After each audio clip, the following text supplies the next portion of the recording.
Welcome back. The bones outside change into a surreal skeleton room filled with rats here. And there's kind of a small story.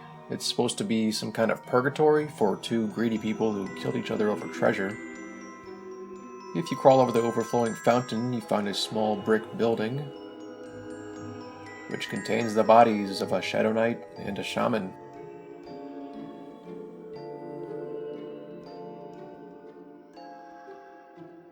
One was stabbed in the chest, the other was stabbed in the head. Here's a picture of them, back when they had the glowy spirits above them, but I moved those items to the museum. And here's the treasure they died for. The spider and the snake represent their personalities and their greed.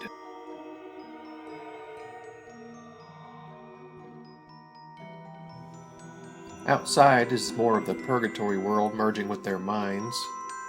I just kind of piled weird stuff together to represent fragments of their memories, along with some of the Thules.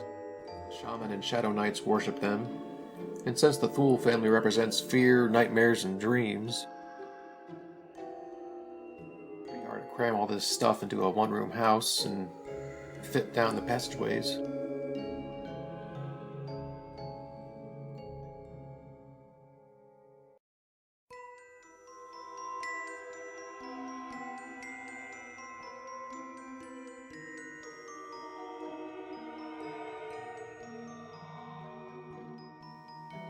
And down here, we see the Thules having a little tea party. Maybe another reference to Alice in Wonderland. This would be the path that the spirits are taking to get out of purgatory. Here are the fires of the afterlife.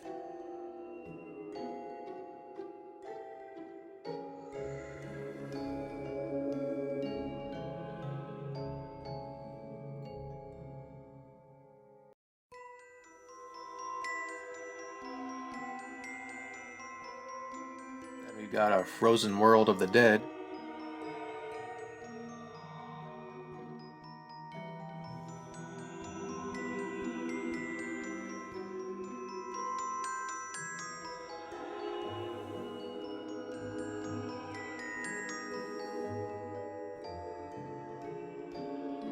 Once you make it past those areas, you've got a strange little door down here, where there are lots of poor dead dwarves staring you down.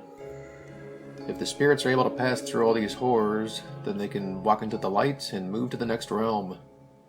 I had a worm thing in here before, but that's been moved to the museum. And this little waterfall is supposed to represent the light. Go into the light!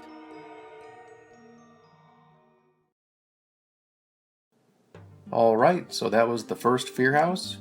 You'll see the bigger main Fear House later on. And let's explore more of the forest now.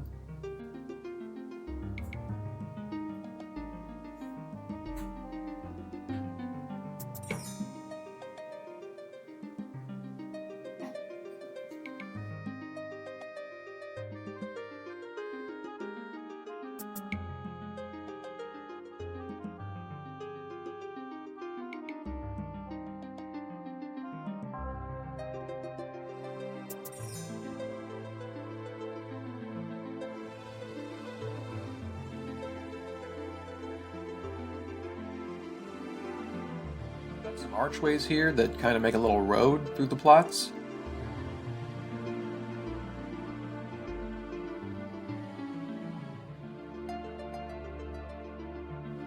Over here I had some horse fields where my horses hung out.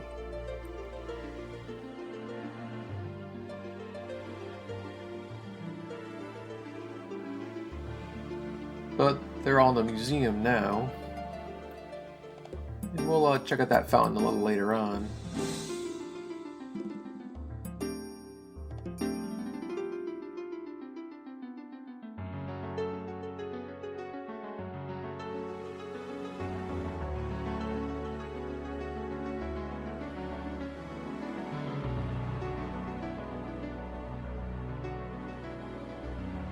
Here's a chunk of the crane that broke off during the restoration effort.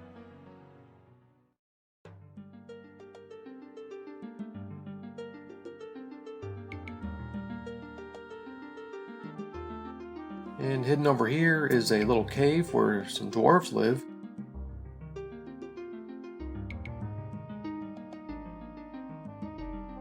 Kinda easy to miss.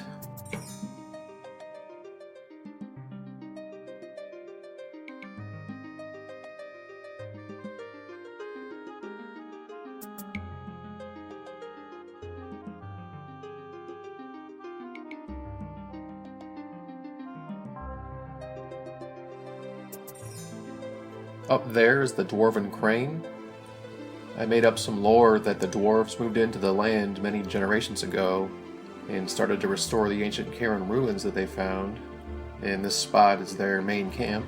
You might wonder why I use dwarves as the main race in this area, and they're actually the only model that can be scaled, rotated, and placed in any position. Any other NPC models you can get can only be set down vertically with one fixed size, which really limits their usefulness.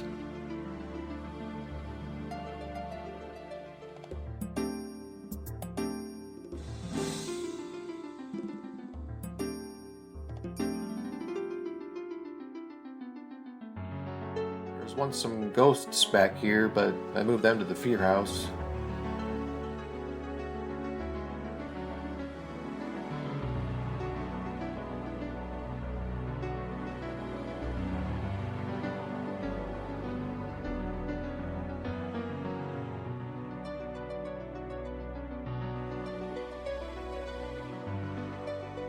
Over here's a meteor crater.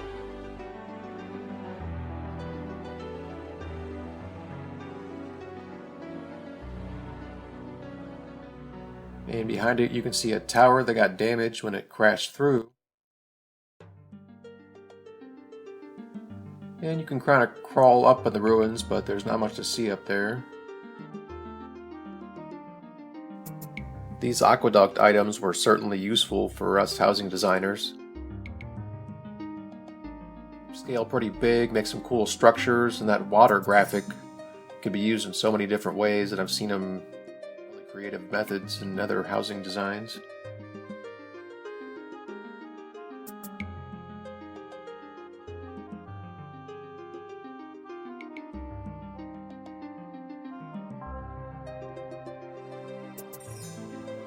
And if we follow the road again, we come to the end of the forest.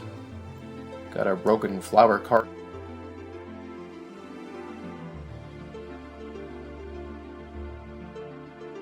And a strange giant clock, which for some reason is stuck on 420.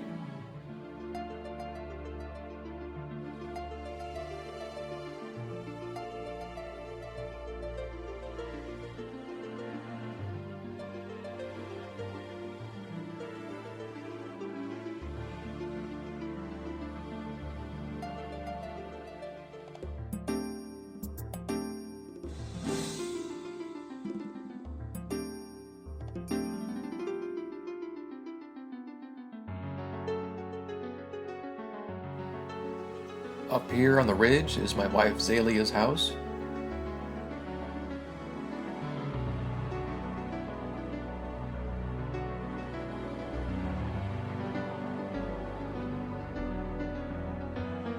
Here she is enjoying the view.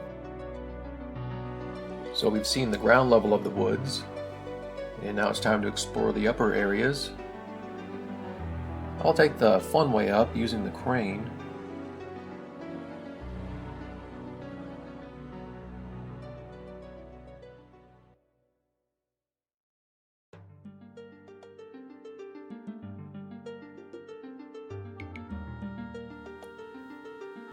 I tried to make this all connected, so if you follow this path, you could go out to the crane edges and jump off into other plots.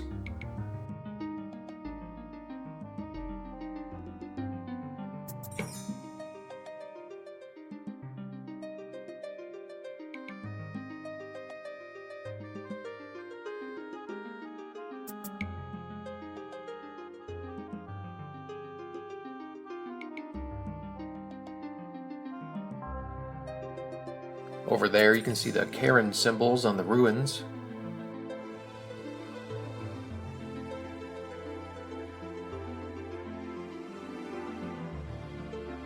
It's can be quite a challenging climb here.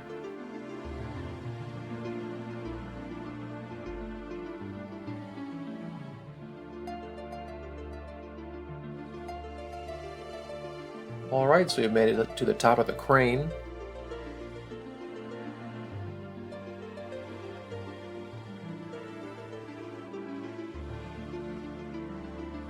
Over there you can see the snowy ruins in the distance, where the dwarves have done previous restorations. Even though there's a lot of plots around here spread around in different sections, I tried to give them all a common theme and some lore to tie them all together.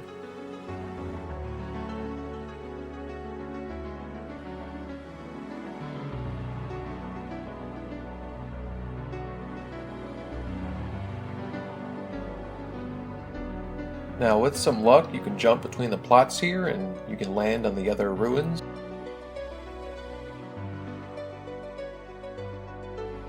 Here's the highest ruin.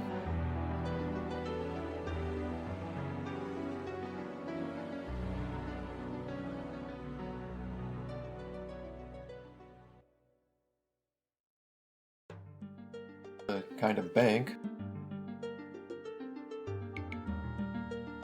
And down the bridge we go to the next level. Paul Samples made these handy bridges, and it saves a lot of plot space and they look great. Over here is my friend Ray Siles' house. She's another cool gamer girl I knew years ago, and she made some pretty creative housing designs, and a coffee maker I made for her. She sure loves her Clerk brand coffee.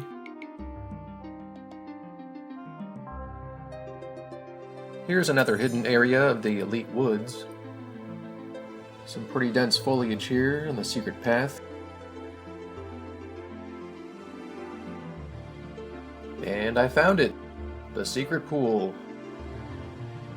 Looks like some flamingos have turned this into their bird bath.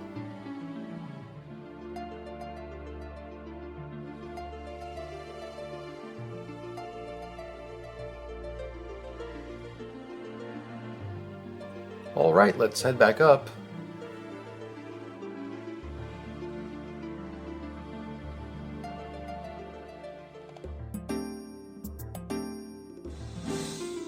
So over there is the church area.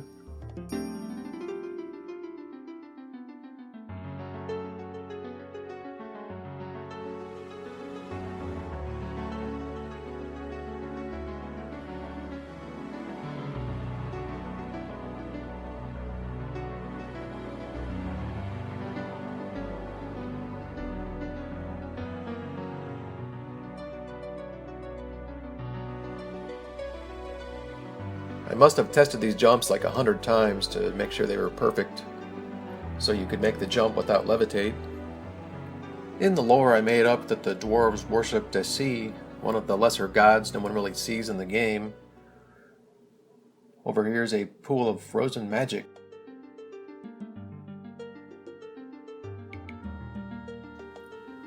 I had some more special effects here, but I moved some of that stuff to the museum.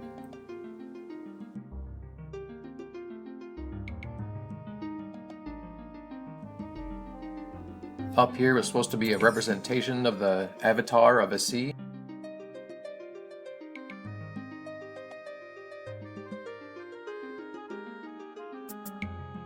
This area looked a little cooler before. Get it? Cooler?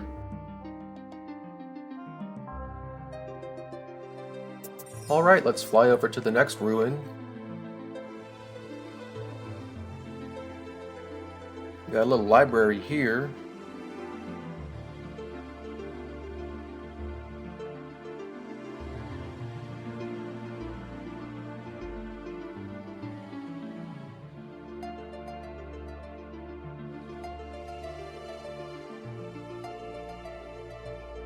And over here is an archer's post for defending the forest.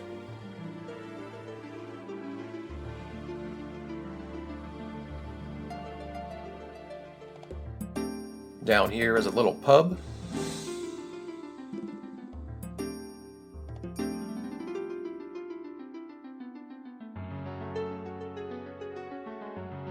And up here is a little fairy fountain.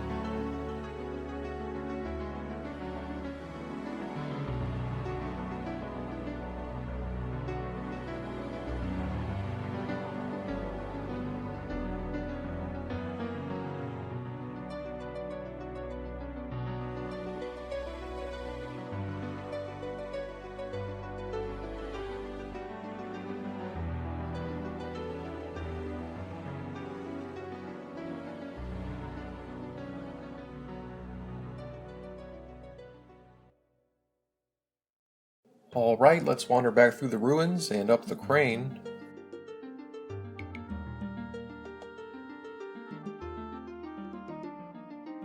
Down there's a hidden trampoline.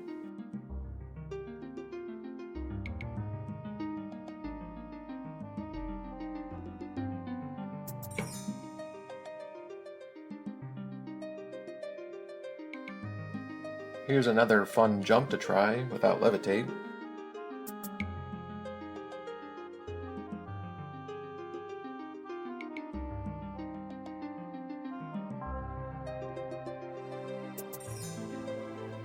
We've got a food pantry over here.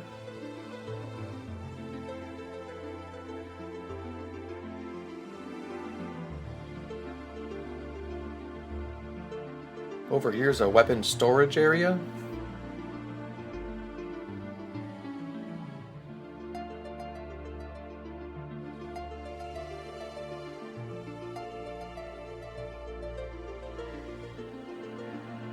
And up above are some floating gardens. These bridges here can really be a pain to navigate, since they really aren't bridges, but just upside down benches.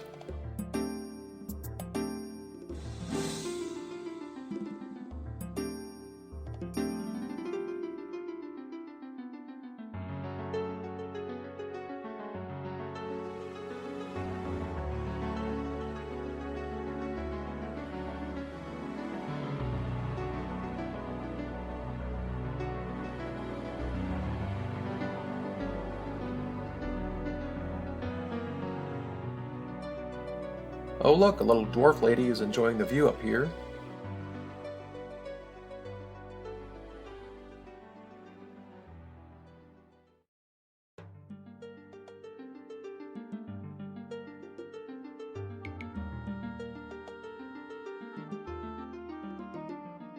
The last portion we'll explore of the woods is the local inn. Let's head on in.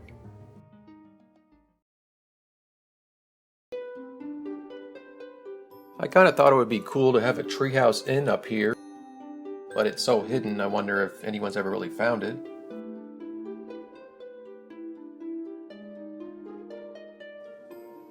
I try to give each room a different theme. This one sorta has a wood decor.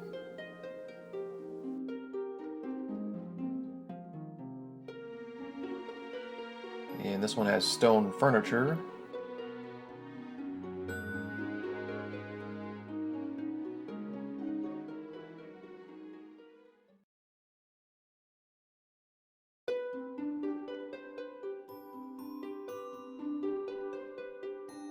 The last one Nyan decorated, and it's a fancy blue suite.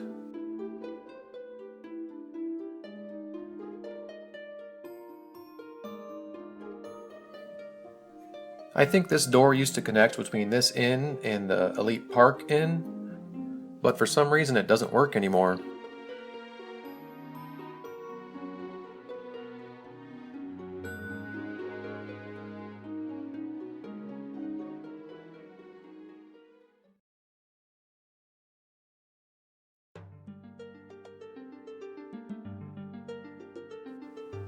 So that's pretty much it for the upper part of the Elite Woods.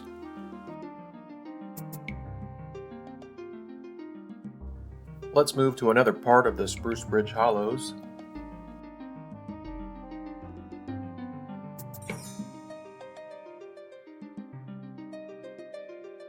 This area here hasn't been used much over the years. My wife had a cool plot here, but we moved it over to the next section. There's a treehouse here, but it has a limited rent, so it'll probably be there forever.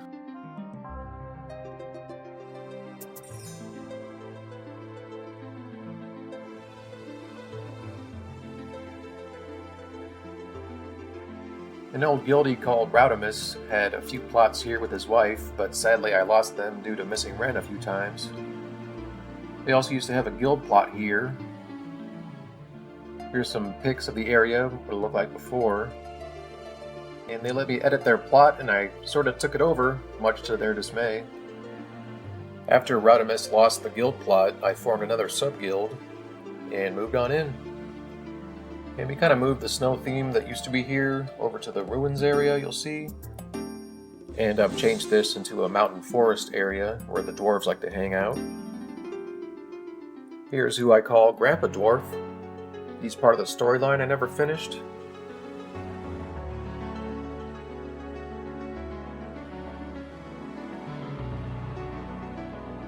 And over here is another meteor crater with a mysterious little robot.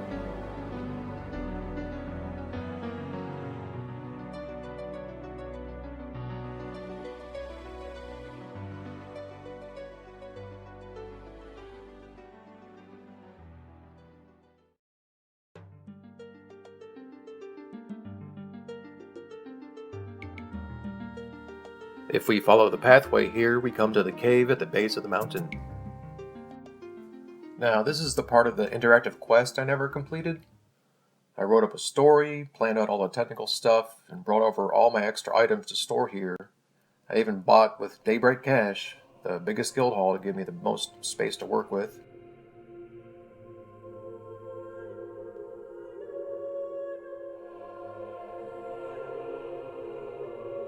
The idea was that this dwarf family was building a spacecraft on top of the mountain where they do their stargazing, and one day one of them would see an incoming meteor shower heading to the planet, and they would find that little robot outside who would warn them that danger was coming. It would be paying homage to the sci-fi books Forge of God and Anvil of Stars by Greg Bear. I planned to have the players stand in the spacecraft while I animated things around them, so it would seem like they were traveling to different planets, and I wrote up a whole plan to have the space house have different worlds and unique inhabitants.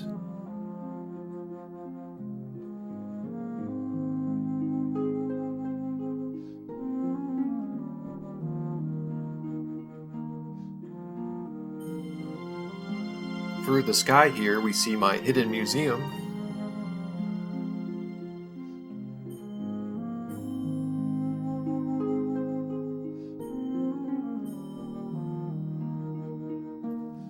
As you can see, the darkness effect is made by using the backs of paintings. I learned that from my fellow housing enthusiast, Vlad Disno, and he makes some really amazing creations. I spent months and months going to each plot I owned and taking items I thought I might need, and dragging them over here and depositing them. I've sort of got all these weapons organized by type or special effect.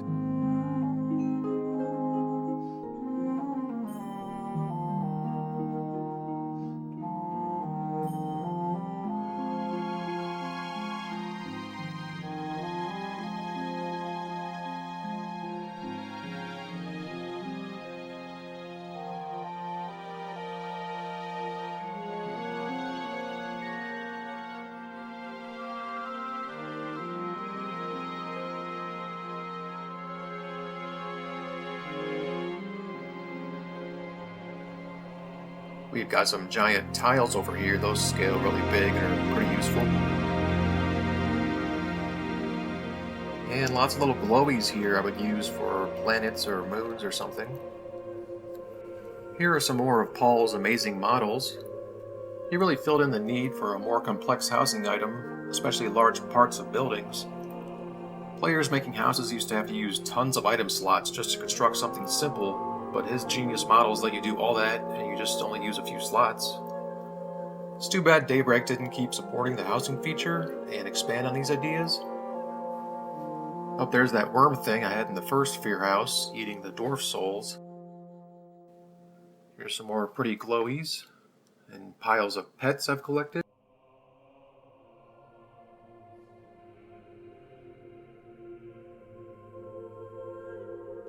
And just a lot of accessories.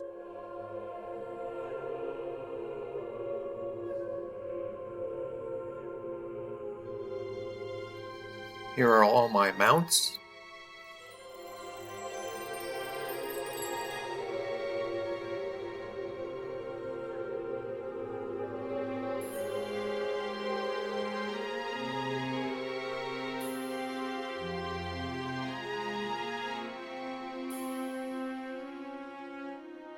All these horses used to be out in the horse field, in the forest.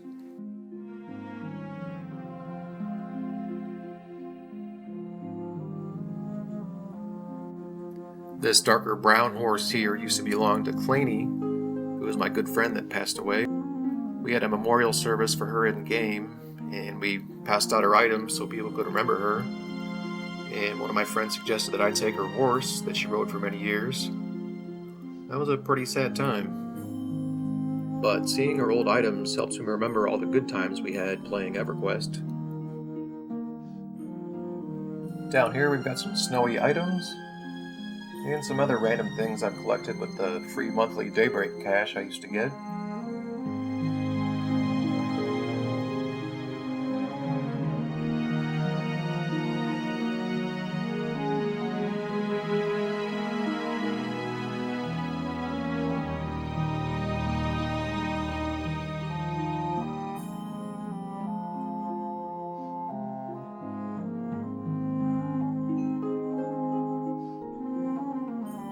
Here's a raptor mount that wanders around even though I tell it to sit still. There's the scaffolding I used to build the dome here. And that's about it for the museum. I did a lot of pre-production on this. I meant for it to break the boundaries of the housing system with the method I call Save-mation. You'll see more of that in action in the main Fear House. But life gets in the way. You just run out of time. I got married, had a kid, went back to college. Suddenly the space house really isn't a priority anymore. And with the housing community kind of dwindling, there's just less and less of a reason for me to ever complete it. But maybe someday.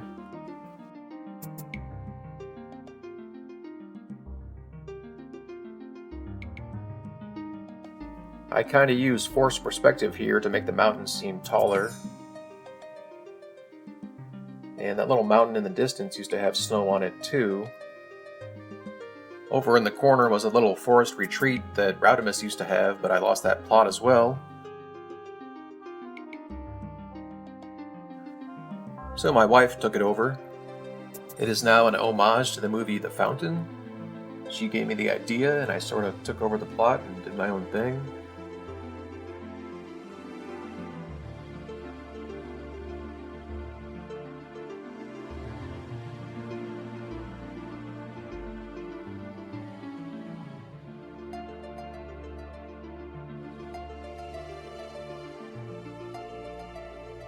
Lots of people over the years have claimed that lake plot, and I never got a chance to own it. Over here's the other mountain. You can see I use the trees with the walk-through leaves, so they go out of the plot boundaries and I'm almost consuming the plot next to me. It's kind of hard to navigate here, but there is a little pathway you can take to the top.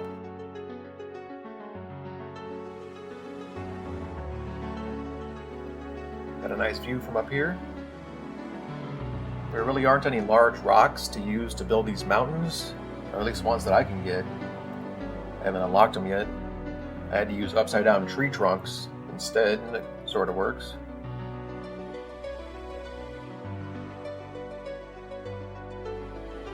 Over here is an area we used to use a lot, but it's slowly dwindled away. Here's Raysile's Bixie house, and she hasn't logged in for years, and it just proves that you don't need to log in as a full owner to keep the unlimited rent hogging up the area. But I don't mind her house, of course, but certain other people. Up here was Rowdimus's sub-guild plot. It was a really nice castle fortress using Paul's housing items. Sadly, I lost it recently, about a year ago, when Daybreak had that stupid housing rollback, and they wouldn't give it back to me. The support people always told me that the main owner has to log in every 3 months to keep a plot, but I'm the co-owner of lots of plots, and I pay lots of rent, and I don't truly own them all, but they stay up anyway. And now some guild has stolen this plot from me, they've paid tons of rent, and they just left it. They could potentially hog this area up for a year or more. and it's pretty annoying. And it just makes the whole rent system very flawed. Well, let's move on to the next area, Elite Park. This was the first area I chose, mostly because I couldn't get the Good Lake plot, but there's a smaller lake over here that's almost as good. Daybreak really should have added more details to this housing zone to make different plots have different features instead of just all kind of the same. Or maybe even made different zones entirely, just to add more variety.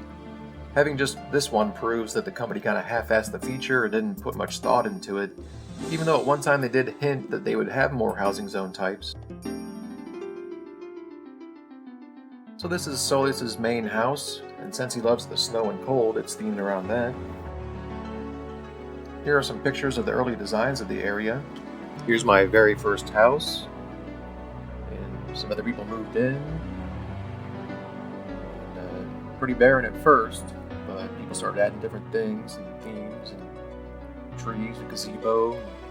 Made one of my first treehouse prototypes here, sort of testing out the bench things to walk on, testing out the build height to see how high we could go with some of this stuff. Here's when there was a glitch and someone's tree grew to like a giant size, but unfortunately they patched that somehow. There's the first sign, some Christmas decorations, some old pics of my plot before it got all snowy.